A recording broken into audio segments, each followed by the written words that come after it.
자, 우리 이번 시간에는요. 잠시만, 미안해.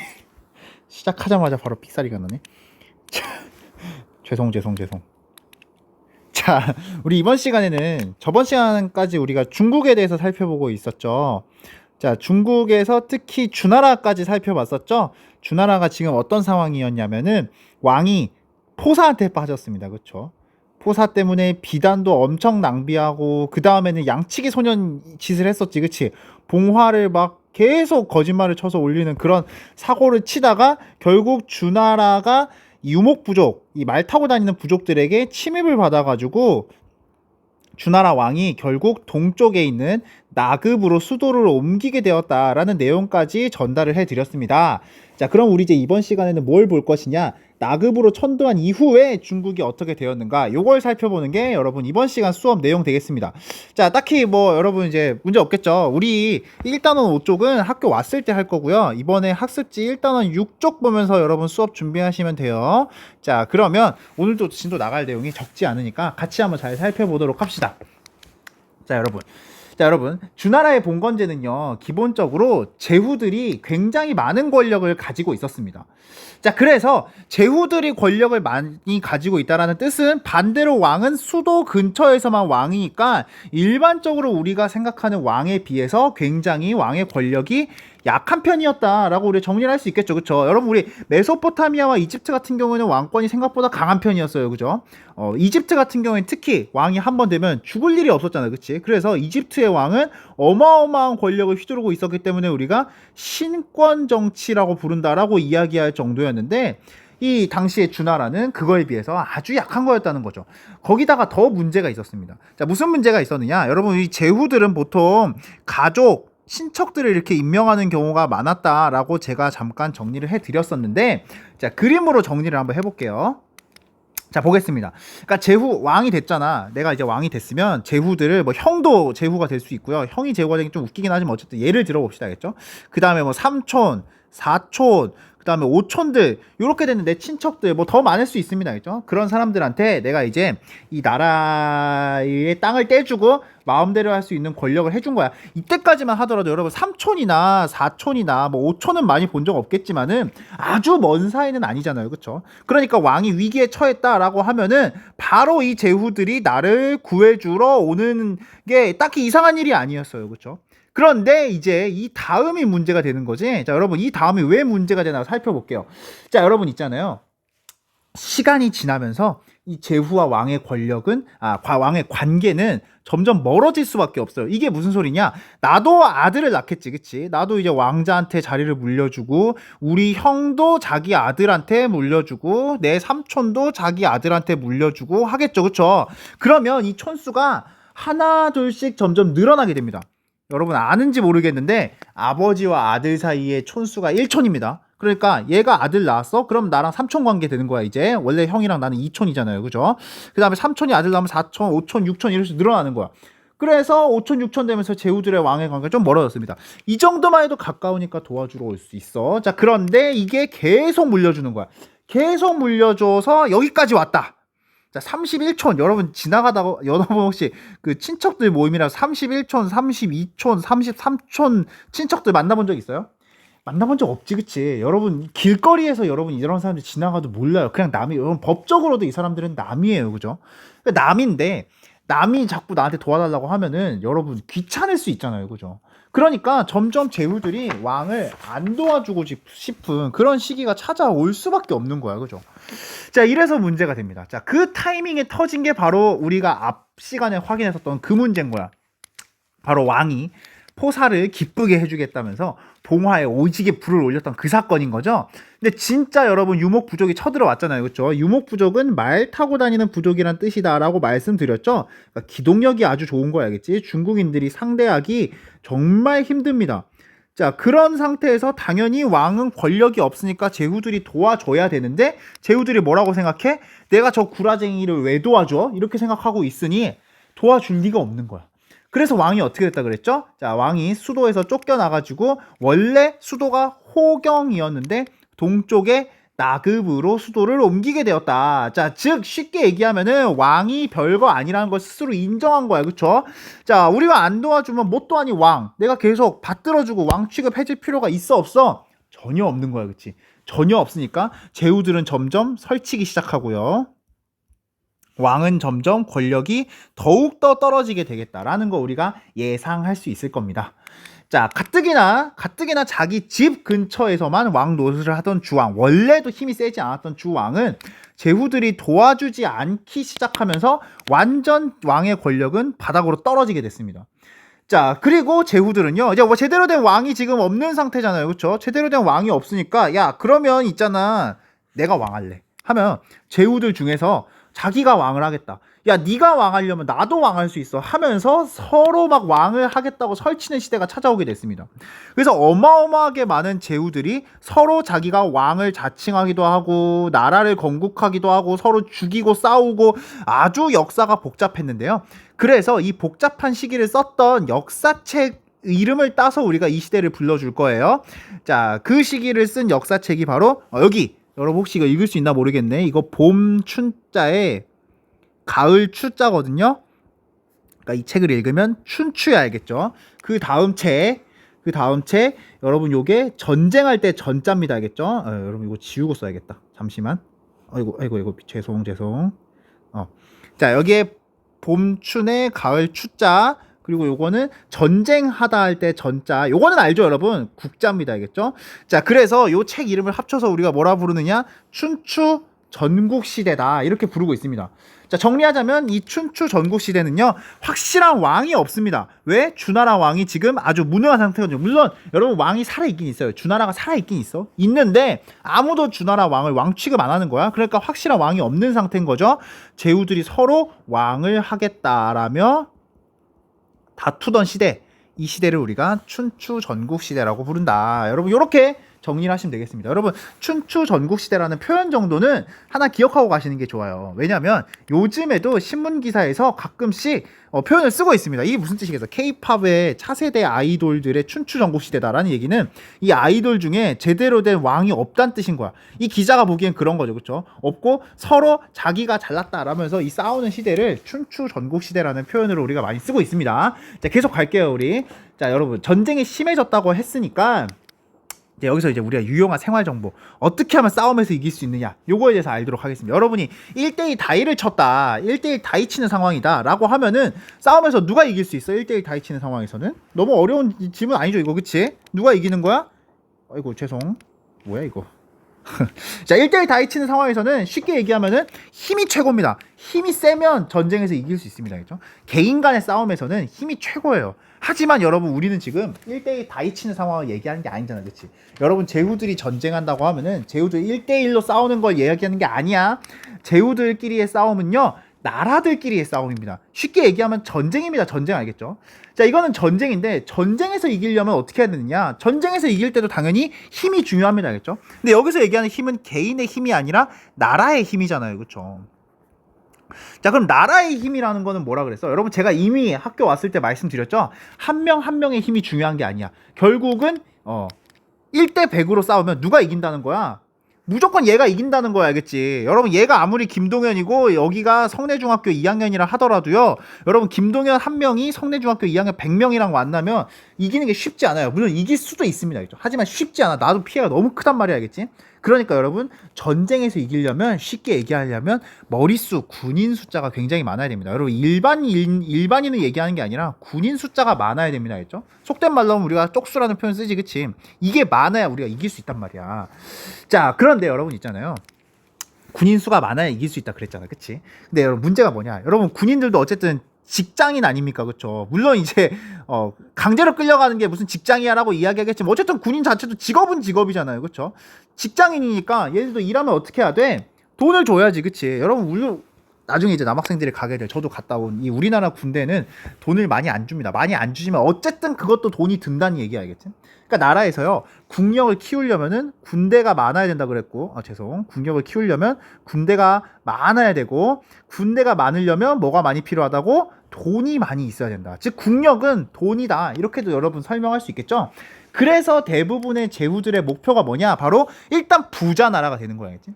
부자 나라가 돼야 뭘 가질 수 있으니까 강한 군대를 가질 수 있으니까요. 자, 그래서 우리가 부자 나라와 강한 군대를 가지는 게 이 제후들의 목적이다라고 정리할 수 있겠는데요. 요거를 네 글자로 정리하겠습니다. 부자 하나로 줄일 거야. 부만 남길게요. 그리고 나라 한자로 쓰면 뭐야? 국이지, 그치? 강한 군대다. 부자 나라 강한 군대다. 요거를 우리가 부국강병이라는 표현으로 정리를 하겠습니다. 자, 그러면 일단 먼저 부자가 돼야 된다 그랬지, 그치? 그럼 우리 나라가 어떻게 부자가 될 거냔 말이야. 여러분, 나라가 부자라는 얘기는 나라에 돈이 많다는 얘기죠, 그쵸? 근데 여러분, 나라에 돈이 많으려면 이거를 어떻게 해야 나라에 돈이 많아지지? 여러분, 우리가 돈이 많아지려면 일 열심히 해서 돈 많이 벌면 되죠. 근데 여러분, 나라라는 존재가 일할 수는 없잖아요, 그렇죠? 나라가 돈이 많아지려면 선량한 시민들이, 선량한 농민들이 열심히 일하면 얘들이 돈이 생기지, 그치? 얘들이 생긴 돈을 어떻게 해야 되는 거야? 나라에 꼬박꼬박 잘 갖다 바쳐야 되는 거야. 세금이라고 부르죠, 그쵸? 얘들이 세금을 잘 내야 된단 말이야.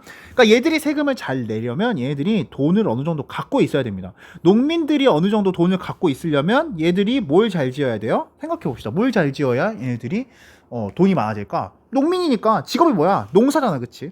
농사가 잘 되어야 얘네들이 돈이 많아가지고 그걸 가지고서 여러 가지 뭐 사고 세금도 내고 할 거 아니야, 그치?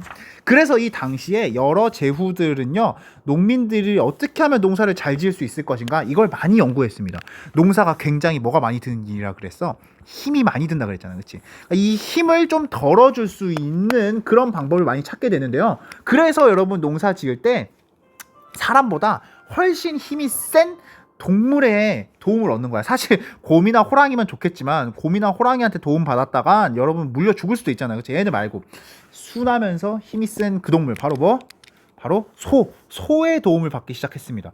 여러분, 농사를 지을 때 땅이 있으면 이 땅을 깊게 파야 되거든요. 왜 깊게 파야 되냐면 이 땅을, 여러분, 우리가 농사를 지을 때마다 땅에 있는 영양분을 식물들이 다 빨아들이거든요. 다 빨아들이니까 이 표면에는 영양분이 많이 남아있질 않아.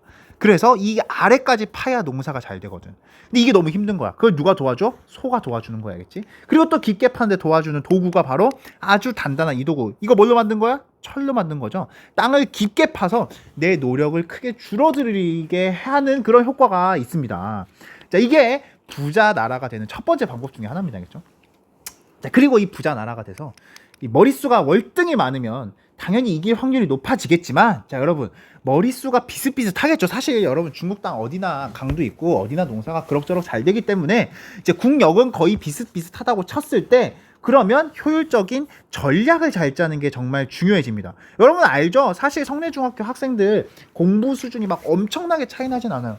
다 거기서 거기로 비슷비슷한데, 자, 그런데 거기서 여러분이 이제 시험을 잘 보려면은 시험 공부를 어떻게 할 것인지, 이 뭔가 전략적으로 공부를 하는 게 중요하다는 얘기를 하는 거지, 그치? 자, 그래서 이 당시에 여러 제후들은 다른 나라들보다 훨씬 더 효율적으로 부국강병하는 방법을 알아내기 위해서 똑똑한 사람들을 초대하곤 했었습니다.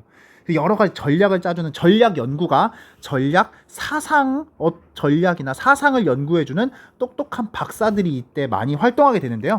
자, 수백 명이 되는 학자들이 이 나라의 발전을 위해서 노력을 하게 됐습니다. 이런 수백 명이 되는 사상가들을 우리가 제자백가라고 부릅니다. 이 제자백가들은요, 쉽게 정리하면은 나라를 위한 전략을 짜주는 참모들, 똑똑한 사람들이다 라고 우리가 잠깐 정리를 할 수 있겠습니다. 알겠죠?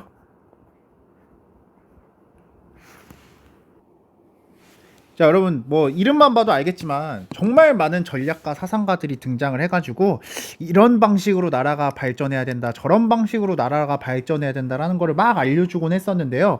뭐 진짜 여러 가지가 있었어요. 뭐 그냥 되는 대로 그냥 냅둬라 이런 사람도 있었고, 논리적으로 나라를 발전시켜야 된다라는 사람도 있었고, 뭐 기가 중요하다 이런 사람도 있고, 그냥 무조건 일단 하고 봐 뭐 이렇게 주장한 사람도 있었고, 굉장히 많은 사상들이 등장을 했는데요. 자, 이 당시에 만들었던 여러 가지 전략, 뭐 그 다음에 그 사람들의 생각, 살아가는 법, 이런 것들이 이후에 중국에도 굉장히 많은 영향을 줬기 때문에 우리가 공부할 필요가 몇 개 있어요. 다음에 중국을 또 이해하기 위해서. 그래서 많이는 말고 네 가지 팀의 전략에 대해서만 우리가 일단 살펴보고, 네 가지 팀의 사상, 전략에 대해서만 살펴보고 넘어가도록 할게요. 당시에 이 제자백가 중에 가장 유명했던 인물들이 바로 이 공자, 그리고 이 맹자 아저씨 되겠습니다. 알겠죠? 자, 이 공자가 생각하기에 춘추 전국 시대 지금 굉장히 혼란스럽죠. 그쵸? 제대로 된 왕도 없고 서로 계속 막 전쟁하고 싸우고 이러고 아주 혼란스럽다 보니까 이 공자는요, 이 지금 우리 사회에서 꼭 해야 되는 거는 이 혼란을 끝내는 거다 이렇게 생각을 했어요. 그럼 이 혼란을 어떻게 끝낼 수 있느냐? 자, 우리 서로가 모두 질서를 잘 지켜야 된다라고 생각을 했습니다. 그러니까 우리나라가 만약에 부국강병에 성공하고 발전하려면 나라 안에 제대로 된 질서를 마련을 해야 된다라는 게 이 당시 공자의 생각이었다는 거죠. 여러분, 공자가 생각한 질서는 뭐냐? 여러분이 지금 알고 있는 질서랑 똑같아요. 부모님 말 잘 듣고, 군대 가면 대장님 말 잘 듣고, 사회 가도 대장님 말 잘 듣고, 학교 오면 누구 말 잘 들어야 돼? 여러분 지금 알면서 서로 생각 안 하고 있지, 그치? 왜냐면 아무도 말 안 들으니까요, 그죠? 학교 오면 선생님 말 잘 들어야지, 그치? 자, 이렇게 윗사람 말을 잘 듣는 게 바로 제대로 된 사회다. 그렇게 하면 우리나라가 알아서 발전할 수 있다라고 생각을 한 거야. 그래서 공자가 제일 강조한 게 바로 윗사람에 대한 예절 지키는 겁니다, 그죠? 그 다음에 윗사람은, 만약에 아랫사람이 윗사람한테 예절을 잘 지키고 착하게 하잖아? 그럼 윗사람은 어떻게 해줘야 돼? 인자하게 대해줘야지. 걔가 좀 실수해도 이해해줘야 되는 거야. 내가 너보다 높은 사람이니까 그래, 너 그 정도 실수할 수 있지 하고 인자하게 받아줘야 된다라고 주장하는 게 바로 공자의 사상이었습니다. 공자가 생각하기에는 나라 질서를 이런 식으로 잘 만들어 놓으면, 그리고 공자의 후임이었던 맹자가 생각하기에도 이런 예절 잘 지키고 서로 인자하고 질서를 잘 지키면 우리 사회가 부국강병해질 수 있다, 잘 나갈 수 있다, 이렇게 생각을 했다는 거죠. 자, 그래서 또 공자가 강조했던 것 중에 하나가 바로, 여러분, 우리 예절 지키고 질서 잘 지키고 그리고 서로한테 이해 잘해주고 이거 가르쳐주는 과목 지금도 있죠. 무슨 과목이야? 바로 도덕이잖아, 도덕. 그치? 그래서 이 공자와 맹자가 처음 만들어낸 이 육아라고 하는 사상에서는요, 도덕을 굉장히 강조했습니다. 그리고 이 도덕을 잘 모르는 친구들이 있으면 어떻게 해줘야 되는 거야?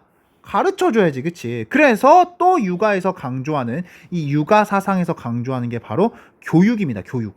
가르쳐주는 거요. 가르쳐주는 거. 잘 가르쳐주면 여러분도 잘할 수 있다는 거야. 그래서 이 교육을 어떻게 해야 되느냐? 이 공자의 교육은요, 잔소리입니다. 잔소리. 계속 귀에 못이 박히게 계속 잔소리 하는 거야. 야, 너 그렇게 하면 안 돼. 어른 말 잘 들어야지 하고 계속 잔소리하고 여러분을 가르쳐주는 게 바로 이 공자의 전략, 이 육아 사상의 가장 핵심이구나 라는 거 우리가 하나 확인해 두시고 다음 사상으로 넘어가겠습니다. 자, 두 번째 볼게요. 이번에는 노자와 장자 오빠가 만든 전략, 도가 사상인데요. 이 노자가 중심이 된 도가 사상, 노자 장자가 중심이 된 이 사상은 조금 생각이 달랐습니다. 이 자꾸 억지로 부국강병 하려고 하니까 사람들이 더 힘들어진다고 생각을 했어요. 그래서 이 노자가 생각하기에는, 야, 그냥 가만 냅둬, 좀 아무것도 하지 마 라고 주장을 했어요. 가만 내비두는 게 이 노자의 사상이었습니다. 그러고 어떻게 내비둬야 되느냐? 바로 자연 상태에 있는 그대로 놔둬야 사람들이 다 행복하게 살 수 있다, 이렇게 생각을 했어요. 자, 이게 바로 도가 사상, 노자와 장자의 도가 사상, 자연 그대로 두는 거구나 라는 거 하나 알아두시겠습니다. 그 다음에 하나 더 갈게요. 자, 이번에는 묵가라고 하는 사상을 주장한 묵자 아저씨인데요. 이 묵자 아저씨가 생각하기에 통일을 위한 가장 좋은 전략은 바로 사랑하는 거야. 근데 어떻게 사랑하는 거야? 모두가 차별 없이 사랑하는 거야, 알겠죠? 모두가 차별 없이. 예를 들어 여러분 생각해 봐봐. 나도 있잖아요. 내 가족이면 더 사랑하고, 내 친구면 더 사랑하고, 그 다음에 내가 아는 사람이면 더 사랑하고 이러지, 그치? 근데 그러면 반대로 내 가족이 아니고 친구가 아니면 싫어하게 되잖아, 그쵸? 그러니까 전쟁이 터진다는 거야. 그럼 서로 싫어하게 되면 영원히 통일 못하겠지, 그치? 그러니까 우리는 모두 다 사랑해야 된다라는 게 이 묵자의 생각이었습니다. 자, 하나 확인하시고 마지막으로 넘어갈게요. 자, 한비자 아저씨는요, 법가라고 하는 사상을 주장했는데요. 이름에서부터 알 수 있지만 법을 굉장히 중요시 여긴 사상입니다. 한비자 아저씨는 인간은 못되게 태어났다, 이렇게 생각을 했어요. 못되게 태어났으니까 얘들은 말로만 교육시키는 거, 여러분 아까 이야기했었지, 육아, 공자, 맹자는 교육을 중요시 여겨가지고 잔소리를 많이 한다 그랬잖아요, 그쵸? 그런데 한비자는 그렇게 생각 안 했습니다. 엄격하게 법으로 땅땅 다스려 놔야 애들이 말을 잘 듣고, 말을 잘 들어야 부국강병 시킬 수 있다라고 생각을 한 거야. 자, 그래서 법을 안 지키면 어떻게 해야 되는 거야? 한비자는 가차없이 사형입니다. 죽여버립니다. 알겠죠? 물론 뭐 모조리 다 죽였다는 건 아니지만 법을 안 지키는 거는 굉장히 큰 죄라고 생각을 해서 어마어마하게 많은 사람을 죽여버렸던 거 아니겠어요. 자, 우리 학습 요 정도까지의 제자백과 4개 사상만 정리를 하고 학습지를 정리를 하고 그 다음 내용으로 가도록 하겠습니다. 자, 학습지 1단원 6쪽 볼게요, 우리. 자, 보겠습니다. 자, 제후 세력이 강화되기 시작하면서 춘추 전국 시대가 시작이 됐다. 자, 이때쯤 되면요, 농사를 잘 짓게 만들기 위해서 철기가 이때 보급이 되었고요. 그 다음에 상업이 크게 발달하게 되면서 도시도 이때 등장하게 됩니다. 여러분, 이건 앞에서 우리가 얘기를 안 하고 갔는데 도시가 등장하는 거는 이미 우리 문명에 대해서 이야기하면서 확인한 거잖아요. 그렇죠? 자, 요거 하나 기억하시고요. 여러분, 이 상업이 발달하게 됐다 그랬지. 왜? 사람들끼리 서로 왔다 갔다 하는 게 편해지는 거 알겠죠? 편해지다 보니까 상업이 발달하고 그러다 보면 당연히 화폐 사용이 늘어나게 됩니다. 알겠죠? 요 내용에 대해서는 우리 나중에 상업 발달에 대해서 확인하면서 좀 더 자세하게 보도록 할게요. 자, 우리 그 다음 내용으로 넘어가겠습니다. 자, 제후들이 경쟁에서 살아남으려고 인재를 채용하고 개혁을 실시했는데요. 이 개혁을 우리가 부국강병이라고 부릅니다. 자, 이 부국강병을 위한 다양한 방법을 제시한 사람들이 있었죠. 그 사람들을 우리가 뭐라 불렀어? 제자백가라고 부릅니다. 알겠죠?